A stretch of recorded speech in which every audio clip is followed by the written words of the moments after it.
Hello. I'm Joe Green. This is Pete Buttigieg, Mayor of South Bend, Indiana.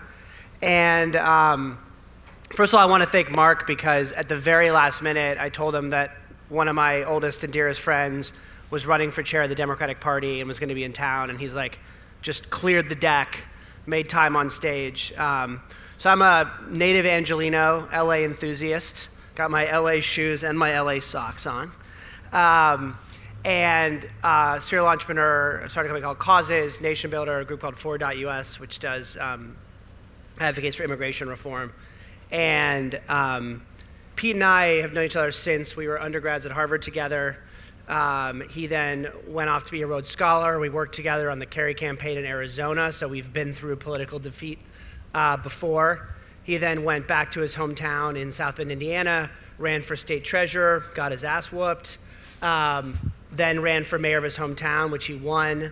While he was mayor, he was a naval reservist and got sent off to Afghanistan, where he was driving around in a Humvee with a gun and working on Navy intelligence. Then came back, came out as gay, got reelected, and as far as I can tell, he farts rainbows. So I think it's really exciting, to be able to have a conversation about, where the country is. So I wanted to start with Pete is a mayor of a industrial city in the Midwest, and as Pete likes to say, there's this bizarre sort of fascination with his part of the world now. Partially because if you look at the election, the biggest swing were these counties that went in the Midwest from Obama to Trump. So I thought maybe start by asking, help us understand kind of why this shift happened, why a lot of the folks in your part of the country who did support the president then went and supported Trump. Yeah, so first of all, really appreciate the opportunity to be here. This is kind of heady stuff for somebody from the middle of the country. And the only other time I can remember going to this many meetings back to back in white tents was in Afghanistan, so these are much more pleasant circumstances. I've got to say, Trump, I don't mean to claim that we saw this coming, but it is a little less surprising if you're in my part of the country. And one of the things I think folks miss when they're assessing what happened with Trump is there are a lot of people in places like Indiana who are under no illusions about what kind of person Trump is. We keep waiting for the next outrage that's finally going to show he's not a good guy. And there's a lot of people in my part of the country who already know he's not a good guy, and they voted for him anyway. And they did that because they wanted to support an outsider they disliked rather than an insider that they disliked. There is a level of fear, there's a level of fragility that makes people just emotionally, at this moment, want to vote to burn the house down. And I think that's what's happening around us. And it's resisted a lot of the simplistic explanations that have come. But we've got to pay attention to the sorts of people who did vote for Obama and then turned around and voted for Trump. And, the other kind of thing we talk a lot about is sort of the motivation of kind of the deindustrialization of America. And, we talk a lot in these circles, we were just talking on the previous panel about the pace of automation, the pace of AI. And I'm curious kind of how you've seen that play out in a city that's been experiencing industrial decline for 50 years. Yeah, the week I got into the race for mayor, 2011, Newsweek had a spread on 10 American dying cities. We were one of them. That was how I entered the mayor's race. And yet we were able to win with a message that said, look, to all the people who are waiting for some version of Studebaker to come back and employ 20,000 people at a time, that's not going to happen. And that's okay. And there's several reasons it's okay. One reason is, I know this is being presented as a choice, like are we going to cling to manufacturing or are we going to do new things? The reality is a lot of the employment, a lot of the new employment and a lot of the most robust firms in our area are doing manufacturing. They're not doing easily commodified stuff like tool and die. But we've got a firm that makes machines you would think would be too big to ship. They're the size of my house. They got proprietary friction welding capability. They go to Mexico where they're on a line for Fords. So the workers making those cars are Mexican, but the workers making the machines those workers are going to use are in South Bend. So we do have opportunities. We just got to recognize that manufacturing is profoundly less labor intensive than it used to be and always will be. The handful of jobs it does create are good jobs, and I'd rather have 20,000 people employed at 100 firms, 200 at a time, than have the risk of having them all in one. Meanwhile, we got data centers, new industries that didn't exist when the last Studebaker rolled off the line. And I think we need to embrace a future where we have those kinds of opportunities, and we're telling people, look, it's not going to be the same. But that's okay, because you do have a role in the story of globalization and automation that is not that of victim, which is how a lot of people are being told, including by our politicians on our side of the aisle, is that's the only place they belong in this story. Yeah.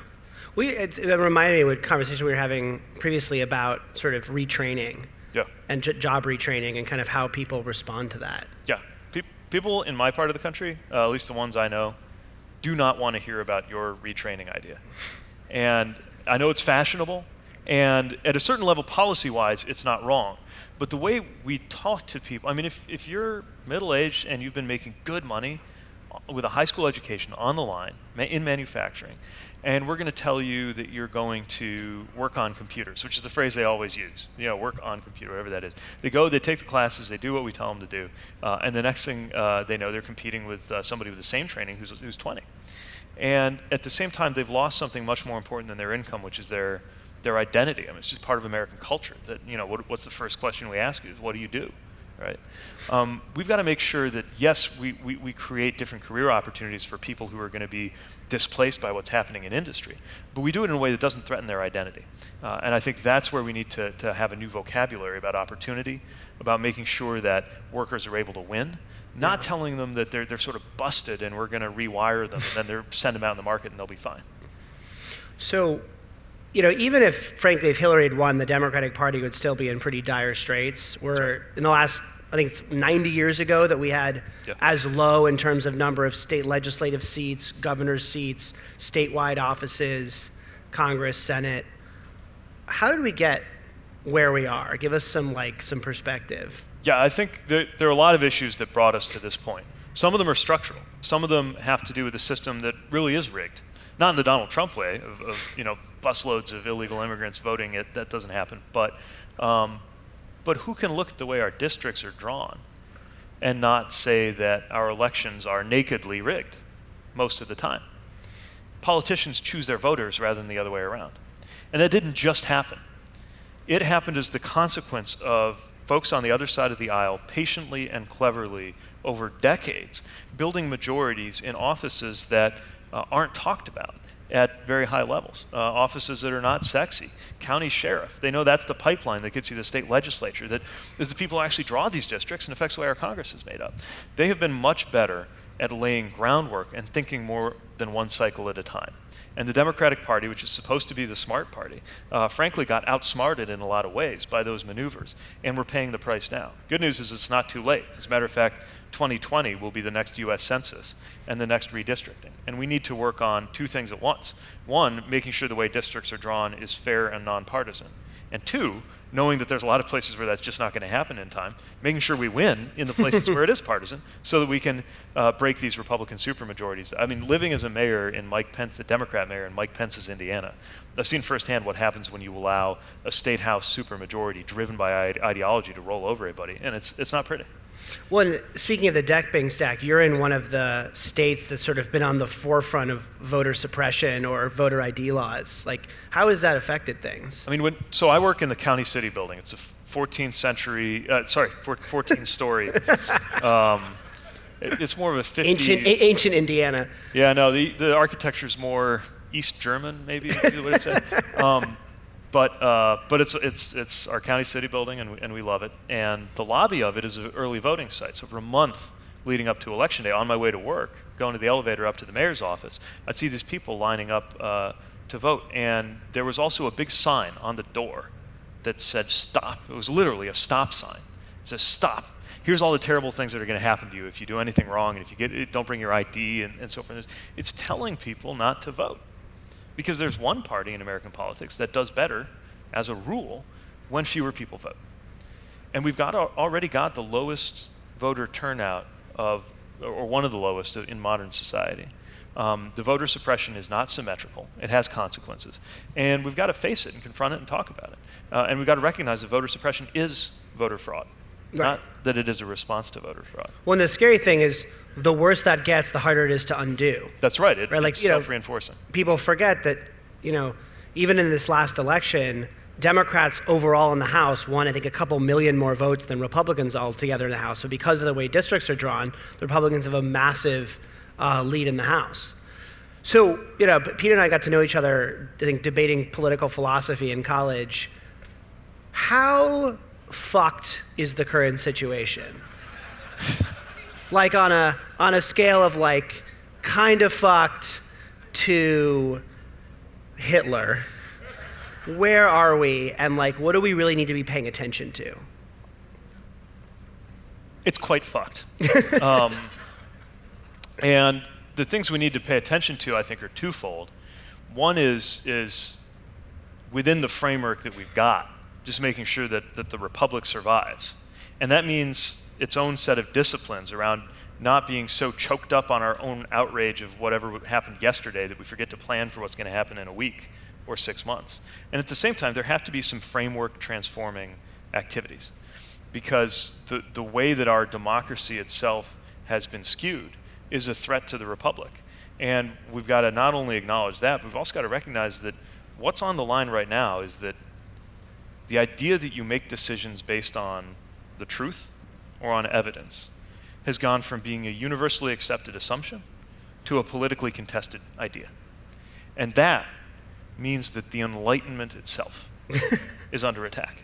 I mean, never mind getting Democrats elected off. We got to worry about protecting the Enlightenment. That's what it's come to. Now, the good news is, historically, this has been a very robust and resilient country. It was only 150 years ago that half this country broke off and declared war against the other half, and we got through that.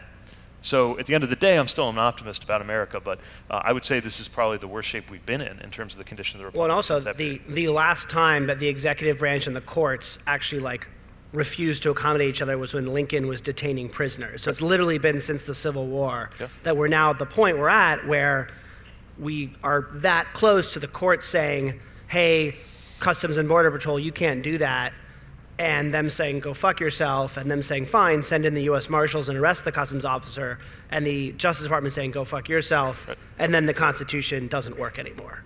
Yeah. I mean, this is, we're on the edge of a constitutional crisis. And yet, just talking about how bad it is and investing a lot of energy in describing the problem, we don't have time for that. We've got to find short-term and long-term solutions. And I think that in our political context, there are some measures that are available to us. Again, fewer than I'd like because of these structural problems in our democracy. We've got to pay attention to that. But there are things we can do right now. For example, there are some moderates still in politics who are actually susceptible to pressure. Republican moderates. Yeah, not many. But there are some. And we have to force them to make a decision whether they're going to follow an unpopular and unhinged president off a cliff simply because they're Republicans, or whether they're going to stand up for something more important. And we need to establish a level of accountability for the choices they make between now and each passing election when it comes to how they're going to handle that. So if you were running the DNC and magically had unlimited resources, looking just at now, how would you accomplish that goal of, because at the end of the day, Trump's nominees have to get through the Senate, how do you put a fire under the ass of some of these kind of maybe sort of swing Republicans? Yeah, I mean, the short-term answer, the way to scratch the itch is making sure that we continue the mobilization that's going on. You look at the Women's March, which is important, not just in its scale and scope, but in its style. I think this is the thing that's overlooked. Angry liberals don't really win hearts and minds, at least not where I'm from. I didn't get 80% of the vote in my re-election by being angry. I also didn't get 80% of the vote by being ideologically centrist. What was beautiful about the Women's March was it showed a way to be fierce about our values, and at the same time, at the end of the day, come off as happy warriors. Our Women's March in South Bend, and I got to tell you how much it means that 3,000 or 4,000 people in little old South Bend gathered in front of the theater. And then at a certain point, the Broadway show at the theater let out. It was Cinderella. You got little kids in dresses, mixing it up with people in the pussy hats, and it was just a beautiful community celebration that at the same time had a very serious moral core. And so we got to make sure that there's grassroots mobilization that continue and accelerate between now and the next election. We've got to make sure that we're wiring that up to the dialogue about what's happening in politics. And at the same time, we've got to recognize that even though what scratches the itch is the kind of immediate, we've got to be laying a patient and disciplined plan out that's going to worry about things like, and things that I'll be here asking for support for later on if I'm DNC chair, things like investing in the next generation, which perversely Republicans have done a lot better than we have, from internships to intellectual programs. But yeah, if you're a Capitol Hill intern and you're a Republican, some foundation is funding you a stipend. If you're a Democrat, you're You're telling me about this spreadsheet. I thought that was a wonderful image. Oh yeah, this is how we survived. I mean, I was a Senate intern, and there were two ways you survived. One was this spreadsheet that circulated that cross-tabulated all the happy hours where you get like cheeseburgers for $2. So if you wanted like on Wednesday a burger-related happy hour in the Adams Morgan neighborhood, it would tell you how to do that. The other thing was you would compete to have the duty of going through the senators' invitations so that you would know when the shrimp council is having a barbecue event, and then you'd show up in your suit looking like you were carrying a note to somebody important, and that's how you'd eat, right? So this job of DNC chair, it's actually, I think this is the first time people have really paid attention in at least quite a while. Yeah. What is this job that you're actually running for? So it's not a job that is well understood. It's fundamentally about running campaigns and winning elections. It's not the same as running for president. It's not about policy. And it's not the same as running for leader of the left, which I think a lot of people wanted DNC to be. But it is an opportunity to call the tune for the resistance, to establish a tone and a message, to call the country and the party to our higher values. And then just in terms of mechanics, to be a resource for state and local party organizations to provide infrastructure on everything from payroll to data, which is going to be a big, I don't know how many of you have followed the emerging coverage of Cambridge Analytica and the role that some actually remarkably sophisticated data work on the other side of the aisle might have played, making sure we're keeping up on that sort of thing. Cybersecurity, I mean, a lot of just blocking and tackling under the hood basics so that Democratic candidates can go out and run winning elections. And what is this election like that you're in right now, and how do you win? So the election that I'm in basically is a nationwide campaign for student council. We've got 57 states and territories. I mean, I was on a conference call with Saipan not long ago, all the way down to, we were in Texas the other day. We'll be in Detroit in a couple days. There's 447 people who actually vote. Most members of Congress, for example, don't get to vote on this. It's state party chairs and vice chairs and a handful of activists who are on the DNC. The job of me and all of my competitors running for DNC chair is to reach out to these activists, offer a proactive agenda for how we're going to rebuild the party going forward. And then there will be a big meeting in late February in Atlanta. I think it's the 25th. There will be a vote, and whoever gets a majority is the next DNC chair. And so who are you running against? How do you distinguish yourself, and how do you win? So there's a big field. I'd say the top three candidates are myself, a member of Congress, and a former cabinet secretary. I'm trying to differentiate myself by saying, look, if we want to reach out to the next generation, why not put the millennial in? If we're trying to figure out how we lost touch with rural and Rust Belt America, put in a guy from Indiana. If you want to be smarter about cyber and data, put in a guy who's got military intelligence training in cybersecurity. If you want to recognize the fact that the answers for our party are not going to come from Washington, put in somebody who doesn't get up in the morning and go to an office in Washington. That's how we're differentiating ourselves. And the message seems to be catching fire, but we've got a very short runway, about 3.5 weeks, to get that to a majority of the votes. And so fast forward 2 years, you've thankfully been elected DNC chair. What does the party look like?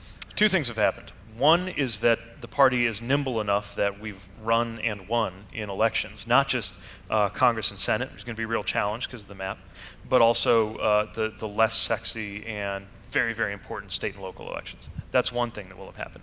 The other will be, instead of lurching from election to election, we'll feel like we're actually executing a plan, and that we've built groundwork and had the discipline even to say no to some tactically short-term appealing things in order to actually build a long-term runway for the next generation of talent to rise and win, so that we don't feel like we're trying to defend the foundations of the republic itself. We're just back to trying to get our policies and our candidates through. And just to give you a free minute as mayor of South Bend, what do you want the tech community to know about opportunities in South Bend, Indiana? Come to South Bend. It's beautiful. February is not when we put our best face forward, unless you're into adventure travel, but you can still enjoy. I mean, the thing about South Bend is we have this knack for taking what we already have and fashioning something new out of it. I mean, an example of this is this, what I enjoy calling the Silicon Prairie effort. So on acreage that used to belong to Studebaker and has a lot of factories torn down, we now have data analytics companies that have emerged because when they were laying the fiber, the internet, as everybody here I'm sure knows, and a lot of people don't think about much, and the cloud, that's a physical thing, right? They've got to go somewhere.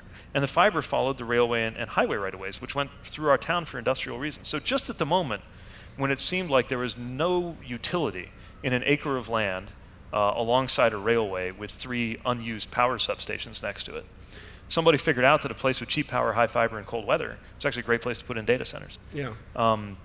We have a lot of intellectual property coming out of the university, which we're finally seeing the value in as we wire up what's going on at the university to the city. And we're redefining what it means to be a college town by treating the students not just as warm bodies and we're worried about their bike lanes and coffee shops and whether we got to bust their parties, but we're actually engaging them at the level of the substance of the work that they do. Have you busted any student parties yourself? Not personally. So tell us a little more about, we've talked about, one of the things the Republicans did really well is, starting in like the 60s, when they had ideologically gotten their asses handed to them, and sort of Keynesian, sort of New Deal era really was like the de facto. You had people like Eisenhower, saying Social Security is untouchable. Right. And then fast forward, and we're living in this sort of Reagan era defined world where Democrats are simply reacting. Like, people forget Obamacare is an idea that came out of the Heritage Foundation on the right as a conservative response to what Hillary Care was trying to do. How did we get our asses so badly kicked? Like, every time I meet a young Republican, they've got their copy of Hayek, they've got their kind of foundation, and it may not sound like it matters, but consistently from ideology all the way to policy. Like, you ask any Republican, it's like small government, traditional values, strong military. You ask Democrats, it's like you get 100 different answers because you've got the environmentalists and the union guy and et cetera. So, like, what happened? Well, you're right. That lends itself to a bumper sticker. And what's our bumper sticker going to be? Big government, no values, and weak military. Like, we've got to make sure that we're tying up what we have to say to some values that make sense. We used to do it.